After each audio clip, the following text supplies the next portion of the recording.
جی محترم جناب شیر علی خان صاحب. بسم اللہ الرحمن الرحیم.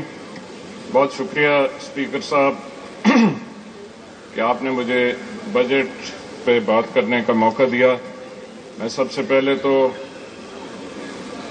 چیف منسٹر صاحبہ اور وزیر خزانہ کو مبارکباد پیش کرنا چاہوں گا کہ ان مشکل مالی حالات میں بھی ایک متوازن بجٹ پنجاب کو دیا گیا ہے. میں اس موقع کا فائدہ اٹھاتے ہوئے چند اپنے علاقے کی مشکلات وزیر خزانہ صاحب کے سامنے رکھنا چاہوں گا. کچھ دنوں سے اسپیشل اکنامک زون کا یہاں پر خبروں میں بہت تذکرہ ہو رہا ہے. رانا شہباز صاحب تشریف رکھیں نا پلیز. اس اسپیشل اکنامک زون کا جو سی پیک کے ویسٹرن روٹ کے ساتھ فتح جنگ تحصیل میں بنانے کا ارادہ کیا جا رہا ہے.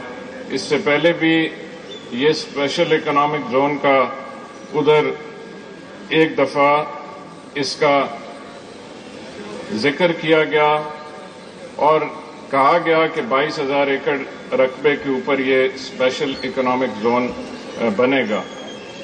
میری گزارش یہ ہوگی کہ اس علاقے میں جہاں پر یہ پرپوز کیا جا رہا ہے، کیونکہ وہ میری کانسٹیٹوئنسی ہے اور وہاں پر 30 دیہات اور تقریباً 1 لاکھ افراد اس سے متاثر ہوں گے جن کو وہ علاقہ اور زمین چھوڑنی پڑے گی.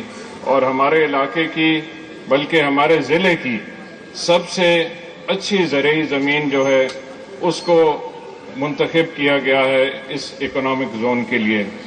حالانکہ اس جگہ سے 20 منٹ کے مسافت پہ حکومت پنجاب کا 1,40,000 ایکڑ 1,40,000 کنال رقبہ جو غیر ممکن ہے وہ پڑا ہے.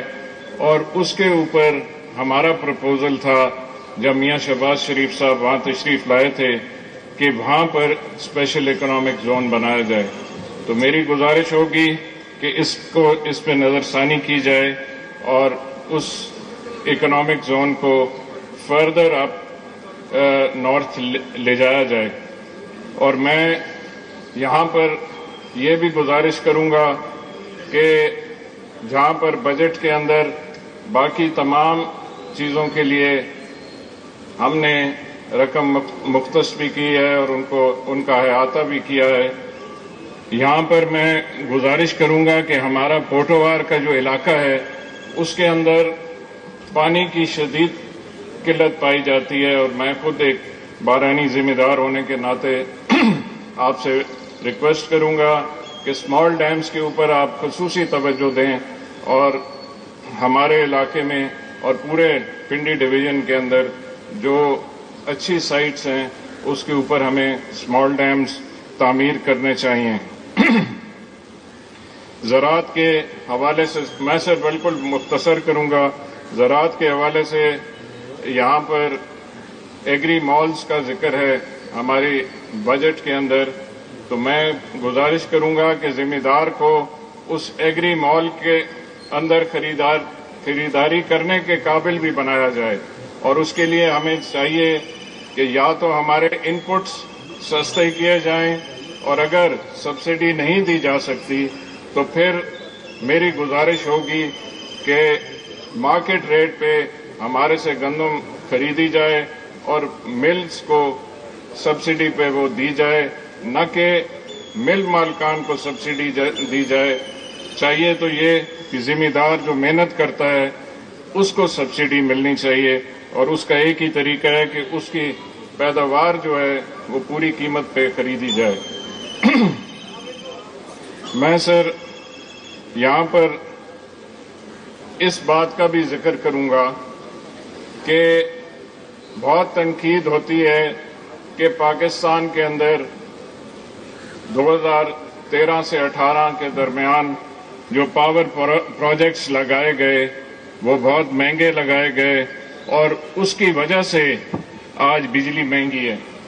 میں میاں شہباز شریف صاحب کی اس ٹیم کا حصہ تھا اور میری نگرانی میں پنجاب کے اندر جتنے پاور پروجیکٹس لگے، میں اس چیز کی ضرور وضاحت کرنا چاہوں گا کہ یہ بجلی اس وجہ سے مہنگی نہیں ہے کہ یہ پاور پروجیکٹس مہنگے لگے، بلکہ ہم نے دنیا کے 3 پاور پروجیکٹس پنجاب کے اندر لگائے جو دنیا کے سب سے ایفیشینٹ پلانٹس ہیں، اور وائنڈ اپ کریں سر، وائنڈ اپ کریں سر. آج بھی ہم یہ دعوے سر میں صرف 1 منٹ لوں گا یہ بات کلیئر کرنے کے لیے. بجلی ہماری مہنگی اس لیے ہے کہ آپ جب 100 روپے کی بجلی پروڈیوس کرتے ہیں اور اس کو فروخت کرتے ہیں تو ہماری ریکوری 60 روپے ہوتی ہے، اور اس کے اندر جس کو یہ لائن لاس کہتے ہیں اس کے اندر چوری بھی شامل ہے. اس کو اگر کرٹیل کر سکیں، اور یہ جو باقی صوبے ہمارے ہیں جس میں خیبر پختونخوا، بلوچستان اور سندھ کے لوگ جو بجلی کا بل نہیں دیتے، اس کا خمیازہ ہمیں پنجاب میں بھگتنا پڑتا ہے. اور میری درخواست ہوگی کہ ہمیں یہ بجلی کی بلز کی ریکوری جو ہے یہ صوبوں کے حوالے کر دینی چاہیے. اسی صورت میں آپ بجلی کا یہ جو مہنگی بجلی ہے اس کو سستا کر سکیں گے. میں آخر میں سر صرف یہ کہنا چاہوں گا کہ ہمیں زراعت کے اوپر جتنی بھی ایمفیسس کریں وہ کم ہے.